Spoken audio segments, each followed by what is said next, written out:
Assalamualaikum warahmatullahi wabarakatuh. Salam sejahtera bagi kita semua. Om Swastiastu, Namo Buddhaya, dan salam kebajikan. Selamat datang di podcast pertama kami. Dimanapun kalian berada, semoga rekan-rekan semua dalam keadaan sehat walafiat. Seperti yang kita ketahui bersama bahwa dunia ini sedang menghadapi wabah global yang disebabkan oleh COVID-19 atau yang sering kita sebut wabah virus corona. Semoga wabah global ini segera berakhir dan dunia dapat pulih kembali. Oke, langsung saja kita mulai. Sebelumnya izinkan gua untuk memperkenalkan diri. Nama gua Rihan Sasabiputra dari Fakultas Hukum Unpas dan bakal ditemenin sama teman-teman gua dari Fakultas Hukum Unpas juga. Yang pertama ada Muhammad Ziaul Haq. Tolong lambaikan tangan atau berikan tanda kepada Muhammad Ziaul Haq. Nah, dan satunya lagi ada Rivaldo Fauzan yang di tengah. Nah, oke, langsung saja kita mulai ya. Kami akan membahas tentang kriminalisasi hukum. Apa sih kriminalisasi hukum itu? Gua tanya ke Muhammad Ziaul Haq, pengertian dari kriminalisasi. Jadi gini Han, kriminalisasi adalah proses yang memperlihatkan perilaku yang semula tidak dianggap sebagai peristiwa pidana, tetapi kemudian digolongkan sebagai peristiwa pidana oleh masyarakat begitu. Kak, benar bisa, maksudnya apa sih? Bahasanya kurang dimengerti tadi, kurang fokus. Bisa ulang nggak? Kurang. Ya udah gini mah, kriminalisasi teh Nah, suatu upaya atau proses yang dilakukan negara melalui mekanisme yang ada, yaitu dengan pemerintah dan DPR untuk membahas suatu perbuatan yang tadinya bukan tindak pidana menjadi perbuatan yang dapat dipidana, yaitu dengan diundangkan begitu. lu baru ngerti nih. Jadi maksudnya itu perbuatan yang tadinya bukan perbuatan tindak pidana berubah menjadi perbuatan yang dapat dipidana. Kayak gitu. Nah gitu maksud saya teh. Maaf, kurang fokus belakangan ini nih. Gak tahu gara-gara malam atau apa. Punten ini mah. Oke, terima kasih atas penjelasannya. Lalu menurut Valdo, pengertian dari kriminalisasi itu apa? Kriminalisasi adalah proses penetapan suatu perbuatan seseorang sebagai perbuatan yang dapat dipidana. Proses ini diakhiri dengan terbentuknya undang-undang di mana perbuatan dengan suatu sanksi yang berupa pidana. Oh, jadi intinya itu proses perbuatan seseorang yang dapat dipidana dan di mana perbuatan itu diancam dengan suatu ancaman sanksi berupa pidana. Berarti ini mirip-mirip sama pendapatnya Muhammad Ziaul Haq dong. Hampir mirip-mirip lah, soalnya kan masih saling berkaitan antara definisi satu dengan definisi yang lainnya. Oke. Terima kasih atas pendapatnya. Lalu, apakah ada syarat-syaratnya apabila perbuatan tersebut dapat dikatakan sebagai perbuatan yang dapat dipidana? Pertanyaan ini buat Muhammad Ziaul Haq. Iya tentu pasti ada syarat-syaratnya. Syaratnya tuh ada 4 macam. Di antaranya tuh yang pertama, apakah perbuatan itu tidak disukai atau dibenci oleh masyarakat karena merugikan atau dapat merugikan karena mendatangkan korban? Yang kedua, apakah perbuatan mengkriminalisasi seimbang dengan hasilnya yang akan dicapai? Artinya, kas pembuatan undang-undang, pengawasan, dan penegakan hukum, serta beban yang dipikul oleh korban dan pelaku kejahatan itu sendiri harus seimbang dengan situasi tertib hukum yang akan dicapai. Yang ketiga, apakah akan makin menambah beban aparat penegak hukum yang tidak seimbang dengan situasi tertib hukum yang akan dicapai? Yang keempat, apakah perbuatan itu menghambat atau menghalangi cita-cita bangsa Indonesia sehingga merupakan bahaya bagi keseluruhan masyarakat Indonesia? Begitu. Bener banget ya, harus ada syarat-syaratnya. Karena supaya tidak sembarangan menetapkan perbuatan seseorang menjadi perbuatan yang dapat dipidana. Ya, betul banget tuh yang diomongin sama Rivaldo. Buat teman-teman semua yang lagi nonton podcast kami ini, ingat baik-baik ya syarat-syarat dari kriminalisasi hukum ini. Kalau mau mat catat di buku atau di HP supaya gak gampang lupa, oke? Tuh betul banget. Takutnya kan ada orang atau polisi yang beranggapan bahwa perbuatan kita tuh yang termasuk ya perbuatan yang dapat dipidana. Kan Mm-mm. jadi ribet urusannya. Jadi kalau kita mengetahui syarat-syarat dari kriminalisasi, kita dapat membela diri agar perbuatan kita tuh bukan perbuatan yang dapat dipidana.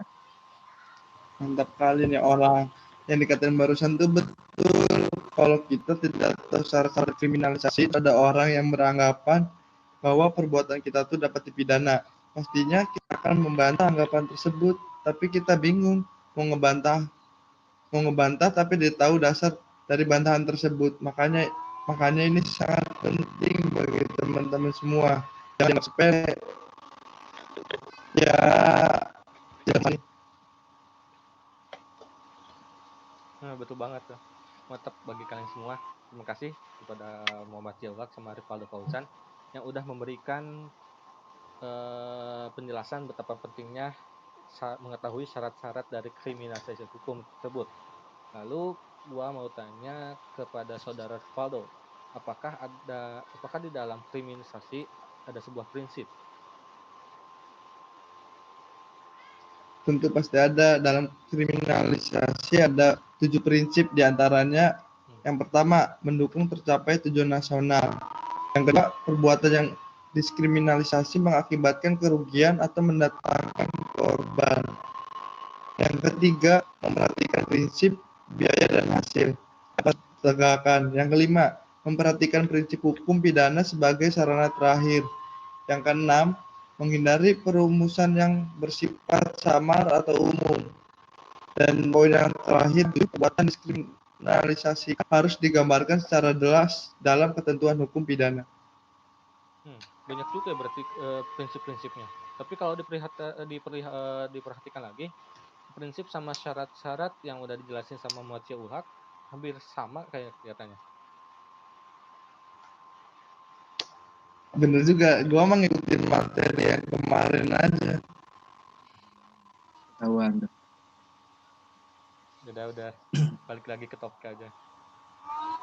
Lalu berikutnya gue mau nanya nih kepada saudara Zia perihal pedoman kriminalisasi. Menurut Muladi terdapat beberapa pedoman kriminalisasi yang harus diperhatikan.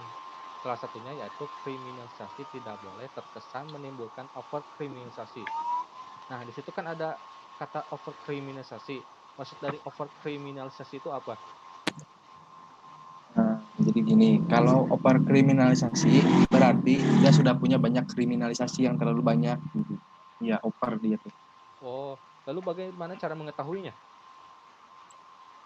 Gampang banget biar tahu Maya itu tinggal lihat aja dari undang-undangnya seberapa banyak UU yang mengatur perbuatan-perbuatan dan kalau itu dilakukan atau dilanggar bisa dikenakan hukuman. Lalu apakah ada konsekuensinya kalau kita punya terlalu banyak uh, aturan pidana? Ya menurut gue sih ruang gerak dan kebebasan bakal terbatas karena sudah banyak UU yang mengatur perbuatan-perbuatan kita.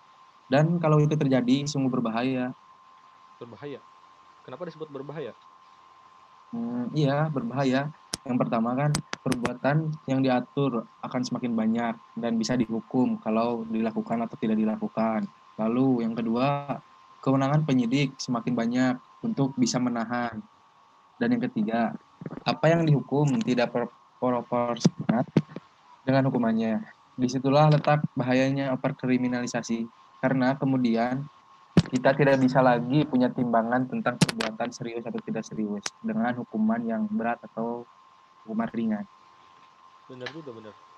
Semakin banyak perbuatan kita dalam aturan yang diatur dalam undang-undang, semakin sulit juga untuk kita berekspresi atau bertindak. Iya, kurang lebih kayak gitu. Oke, terima kasih atas penjelasannya.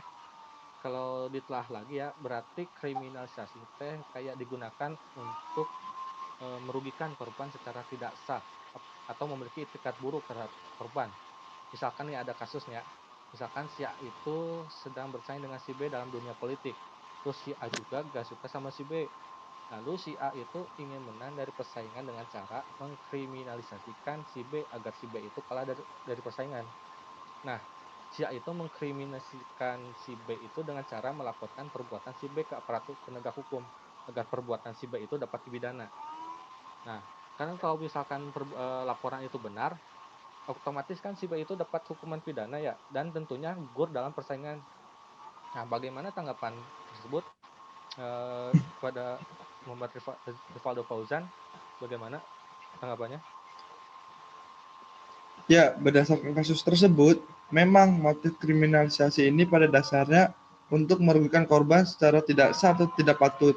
Motif ini bisa beragam, mulai dari sekedar merusak reputasi korban, teror kepada pihak lain, kepentingan politik, hingga motif ekonomi. Nah, pihak yang memiliki motif utama tersebut tidaklah harus aparat penegak hukum, namun bisa saja pihak tersebut adalah pihak lain, seperti pelapor atau orang lain yang menyuruh pihak penegak hukum. Unsur motif merupakan unsur yang paling penting untuk menentukan apakah ini kriminalisasi atau bukan. Pihak yang mengklaim bahwa kasusnya adalah kriminalisasi haruslah bisa membuktikan adanya motif yang tidak patut ini dari aparat penegak hukum ini. Benar-benar. Si pihak yang mengklaim bahwa kasus tersebut adalah kriminalisasi harus bisa membuktikan bahwa adanya motif dari kriminalisasi tersebut berarti. Ya betul seperti itu. Oke, terima kasih atas penjelasannya. Pertanyaan terakhir nih dari gua. Dalam kriminalisasi kan ada asas legalitas. Nah, fungsi dari asas legalitas itu apa? Kepada Muhammad Ziaul Haq, apakah bisa menjawab pertanyaan tersebut? Asas legalitas. Asas legalitas itu artinya tidak ada suatu perbuatan yang dapat dipidana kecuali atas perundang-undangan pidana yang sudah ada sebelum perbuatan itu dilakukan. Yang salah satu fungsinya yaitu untuk membatasi ruang lingkup hukum pidana dan mengamankan posisi hukum rakyat terhadap negara atau terhadap penguasa. Oh, jadi asas itu berfungsi untuk mengamankan posisi hukum rakyat supaya si penguasa itu atau pemimpin negara tidak berbuat semena-mena terhadap rakyatnya. Ya, kayak gitu. Oke, sudah tak terasa ya di penghujung acara lagi. Mungkin tadi terlalu serius saat kita berdiskusi. Hmm, Ditambah waktunya sangat terbatas. benar juga sih. Maksimal kan 30 menit, minimal 15 menit. Udahlah, sebelum mengucapkan menutup podcast kali ini, gue ucapin terima kasih kepada rekan-rekan gue, saudara Muhammad Sia dan Rivaldo, yang udah menemenin gue untuk berdiskusi ringan tentang kriminalisasi hukum. Dan gue ucapkan terima kasih juga kepada penonton semua yang udah senantiasa meluangkan waktunya untuk menonton podcast kami ini. Semoga materi yang kami bahas itu bermanfaat bagi kita semua. Dan terima kasih atas perhatiannya. Akhir kalam, wassalamualaikum warahmatullahi wabarakatuh. Bye. Bisa.